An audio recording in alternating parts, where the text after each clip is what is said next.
Welcome to our Bible study that will start off today with Hell Has No Fury Like a Woman Scorned, Potiphar's Wife.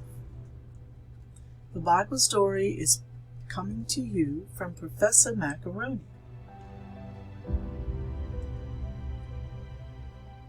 We will use several references to help us with our story today. We'll use Women of the Bible, The Life and Times of Every Woman in the Bible by Sue and Lawrence Richard, Bad Girls of the Bible by Liz Curtis Higgs, Bible Women, All Their Words and Why They Matter by Lindsay Hardin Freeman. And also, our lesson will be found in the Gathering of All Nations 2023 calendar with the theme, What Did They Say? You can get your copy of the Gathering of All Nations 2023 calendar on Amazon and follow along with us each month all the women that we will study and what they say and how their sayings may impact our lives.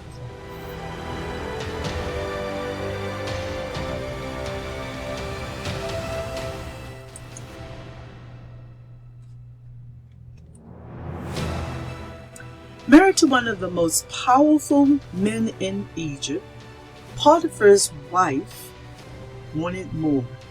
She had jewelry, she had fashion and luxury, a palace to live in, status and position, but she appeared not to be satisfied. She wanted Joseph, her husband, handsome, top A. He was the overseer of their home. Joseph was handsome and good looking. After a time of observing him, his master's wife cast her eyes on Joseph and said, "Lie with me." But he refused. Relentlessly, she continued to call to him, "Lie with me." Each time, Joseph refused.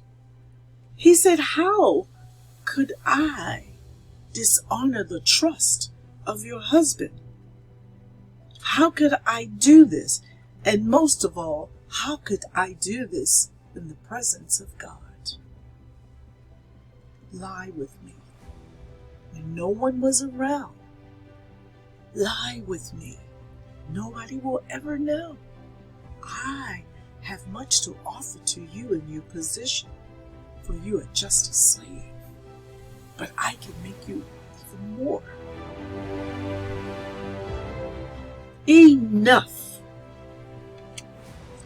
One morning, when no one else was in the house, she reaches for him, grabs his shirt, and tries to pull it off of him and pull him closer into her arms. "Lie with me!"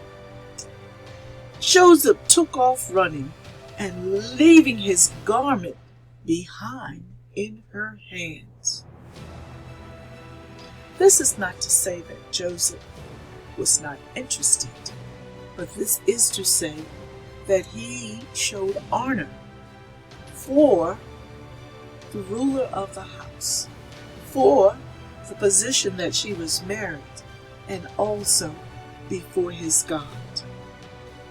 Oh, she was mad. She was humiliated. She began to shout so she could arouse the entire household. "Rape," she said, "rape!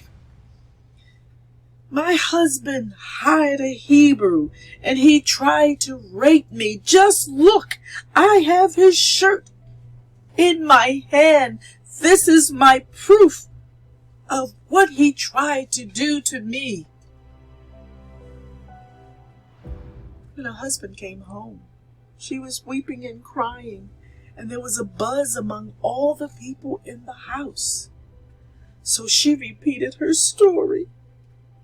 "Oh," she said, "this is the way your servant treated me. that man you hired, that slave you brought, Joseph, look what he tried to do to me. When Potiphar heard all of this, he became angry and he threw Joseph into jail. And in the Bible, we do not hear of Potiphar's wife anymore.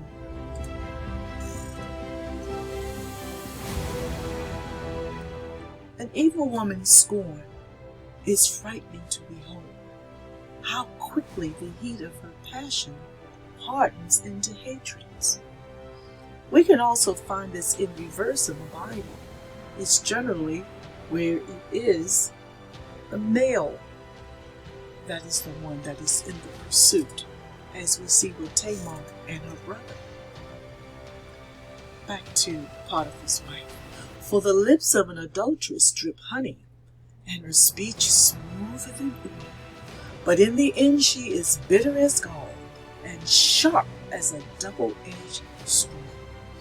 This might be a description in Proverbs 5:3-4 that shines light on possible the wife of Potiphar.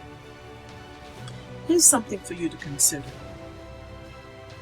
It is important to remember when we encounter people like Potiphar's wife, who cause us to suffer unjustly, we can still trust God, knowing that He is with us. We can expect God to use our every experience to shape us for something greater that lies ahead. And we can pity our persecutors who mean to do evil, but they may not be aware that God is shaping us and fortifying us through every experience that we go through. Here are some questions for you for further study. Take a screenshot, write it down, reread the story in Genesis, and perhaps share it with a friend. You can also send your answers, I would love to see them, to Professor Macaroni at msn.com. There is a sense of similarity between the story and a 21st century setting, like some settings in movies, some soap opera shows. What similarities do you see between this story and sexual abuse? Sexual abuse stories that we hear on the news, read in the newspaper, see on the internet. What do you think of this story? Is this a story about lust? Is this a story about strong sexual drives? Or is this a story about abuse of power, abuse of position? Do as I say, because I am in control. You know, temptations knock on every door constantly. We face a lot of stress in our world today. So how do we handle it? Read Ephesians 5:15-16 and see what suggestions it may offer for you.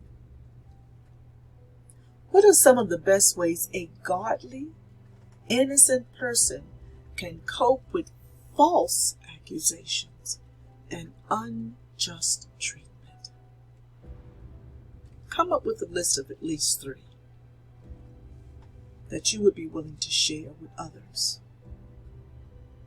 I would love for you to read Proverbs 6:16-19 and see what are the 6 things that God does not like.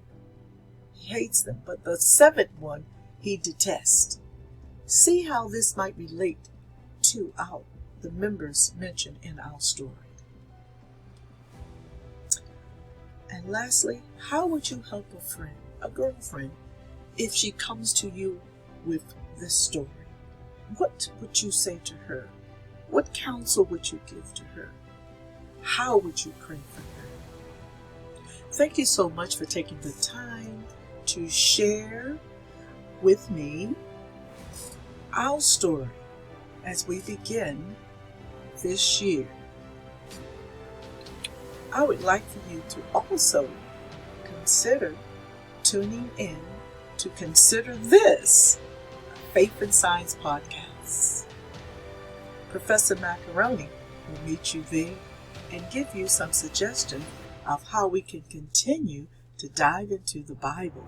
But this time, we're looking for faith and science connections.